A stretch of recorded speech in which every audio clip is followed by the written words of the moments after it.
we are going to begin with our Friday pre-show, which is called HyperFixations. So hyperfixations are just all the things that have been on my brain this past week, right?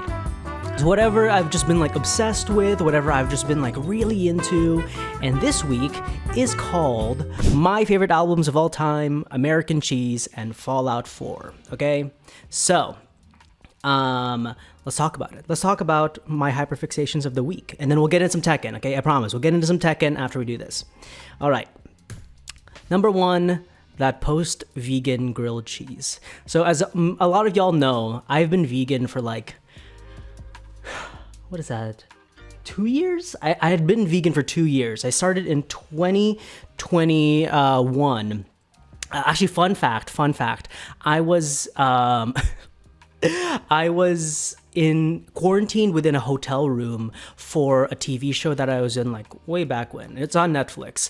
And when I was quarantined there, I was like, you know what? I'm going to try to be vegan for a while. I'm going to try it for a month and see how that fits me. And I did it. I enjoyed it. And I stayed vegan for 2 years. And now that I moved here to Atlanta, and now that I pay bills and buy my own groceries, it's hard. It was too hard for me to do and maintain good nutrition, right? At some point, I started seeing black spots in my vision because I wasn't getting enough protein, enough calcium, enough iron, which are all things that you need to be mindful of if you ever decide to go on a vegan diet. And so I switched back to vegetarian maybe a month ago, and let me tell y'all, the first vegan grilled cheese I had, or the first grilled cheese I had after that, hit so hard. My first bite into a grilled cheese since I left being a vegan has changed my life. I've been having grilled cheese almost every day this week. It's crazy. I bought this big old thing of American cheese, and I've been gorging, okay? So that's hyperfixation number one. Number two, I've been playing a lot of Fallout.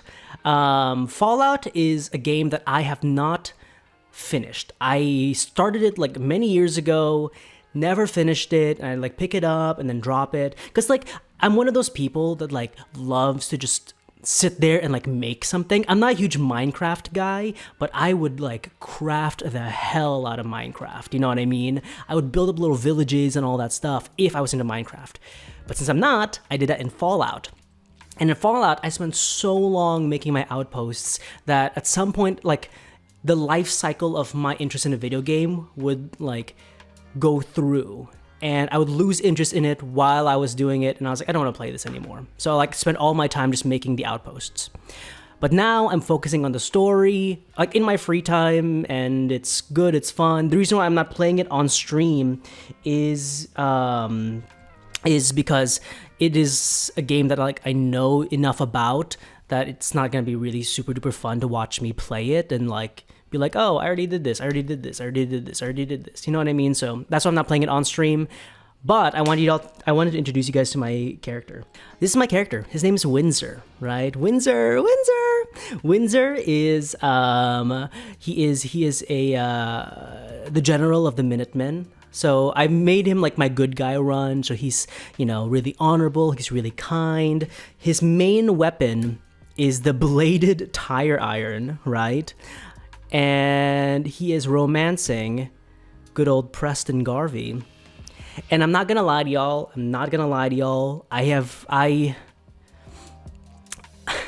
I based Windsor off of a certain character, okay? I based him off of a certain character. And yes, it is Nanami Kento.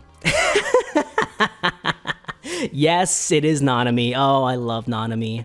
Love Nanami. Oh God, I love him so much. So that's that. That's Fallout 4.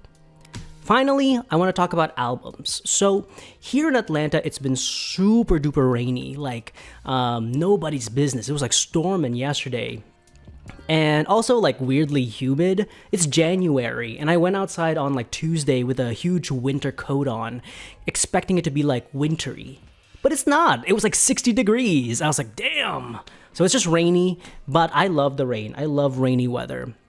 And to me, I imagine such great comfort in rainy weather, right? Reading a book, turning on a candle. I can't have candles in my apartment, so I just have those wax warmers. And Carole King's Tapestry, right? One of my favorite albums of all time is this. Such great comfort. I feel the earth move under my feet. That one. And then there's the you make me feel like a natural woman. Oh, so good. I love her and Aretha's version. So good. But here are some other favorite albums of mine, okay? Of all time. I love the Billie Eilish album. What is it called? I always struggle with this name because it's like really long. Where Do We Go When We Fall Asleep? Or When We Sleep, Where Do We Go? Something like that. I really like this album. This is a no-skip album for me. Blue Neighborhood is such a formative album in my brain. I remember like being a senior in high school, having this album play in my car, like, just got my driver's license and everything, blasting this in my what did I have? 2007 Pontiac Torrent. Oh my God, such a formative album. I love Blue Neighborhood. These ones are a little bit of my out of left field albums.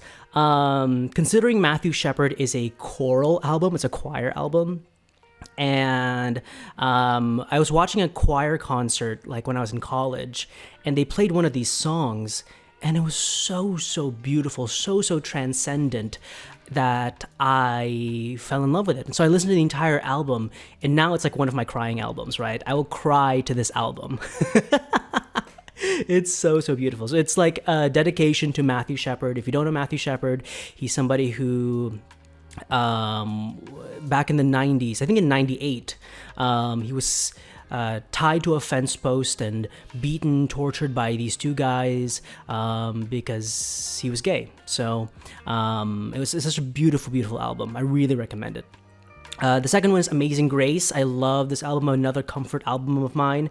When I'm going through a really rough time, I love putting this on, and I just feel so much hope and so much joy when I put on Amazing Grace by Aretha Franklin. Love this one. Other ones, Positions by Ariana Grande. Oh, nothing makes me feel like a badder bitch than this this album. And then when I get my heart broken, Love Sour by Olivia Rodrigo. Come on. More albums. Lemonade. Oh, when I remember, this is back in college. I got cheated on back in college, and Lemonade hit so hard. Hits so hard with when you're going through heartbreak, bro. Oh, bro, when you're singing through who the fuck do you think he is? That one. The rage. Oh my God. And I feel like it really truly captured the grief of such an event in your life. Love Lemonade. Control by SZA. Love this album a lot. Not a whole lot to say about it, but I can put this on anytime, any day, get the vibes going. American Teen by Khaled. So good. Location, so good. Young, Dumb, and Broke, so good. Love this one. Kid Crow by Conan Gray. Heather, come on, dude. But there's so many other good songs in this. The Cut That Always Bleeds always gets me. I love that one. Check that one out. 4 by Beyonce. This one has Love on Top. This one has 1+1. God, such... God. This one is a little bit less known one. It is The Good Life by Sammy Ray. Really jazzy beat.